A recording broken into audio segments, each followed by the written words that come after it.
We got George when our kids were in early grade school and begged for a pet.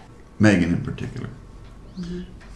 Megan had told us one morning that she really wanted a pet. We were telling her that we weren't going to have pets and all this kind of stuff. So one day I had to go to the hospital where I work to pick up some mail and review some paperwork. The story they said is the night before I had begged for a puppy or a kitten, and when they tucked me into bed I was praying to God that I would get a puppy or a kitten soon. And then the next day when Dad went and saw George, he knew that it was a sign from God that we had to take him home, so we did. George came from the horse racing track, and he wandered under his own free will to the hospital where my father works at. When doors flew open and an ambulance showed up and the cat came in unbeknownst to everybody. And he walked inside and there were some patients eating lunch, and he decided to jump on them and eat their lunch, and everybody thought he was really cute. But the nurses knew he couldn't hang out on the patients' trays, so they put him in a box and weren't quite sure what they were going to do with him. I picked the cat up and he started rubbing on my face. And skinny, starving, and very affectionate to Bob's beard. We brought him home. And that's how he got his name, because the nurses named him George Clooney from the show ER. He was a tuxedo cat too, so it was fitting. Oh, yeah. And then that was the beginning of the adventures of George.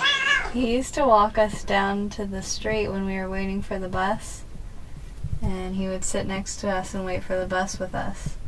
And then when the bus picked us up, he'd walk back home. And he drank out of the toilet.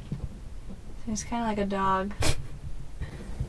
And then there's the time Mom was going to the grocery store, I think, and he was on top of the van taking a nap, and she got all the way to the top of Farmington Drive, all the way up that massive hill, with him clawing on top before she heard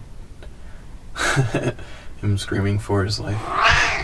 He did that again when we lived in this house, and she stopped at the stop sign by the condos, and when she stopped he slid forward down the windshield and was looking in the windshield at us.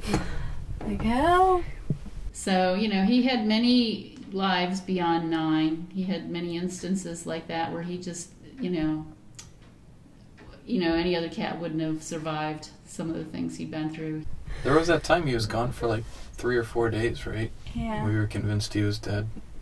And it was like a terrible rainstorm too. Yeah, he ended up in that tree.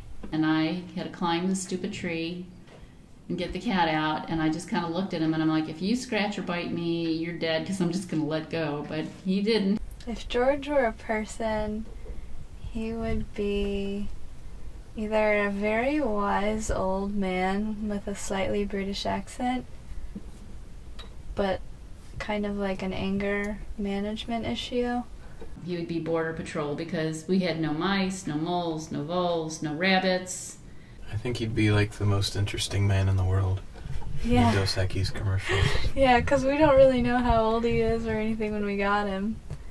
So he could have already, But you're right, he does have that edgy side, where he wouldn't hesitate to rip out your throat. I think he definitely would have been in more of an executive type position. After having George, it'll take a really special cat for me to get another cat. Like George.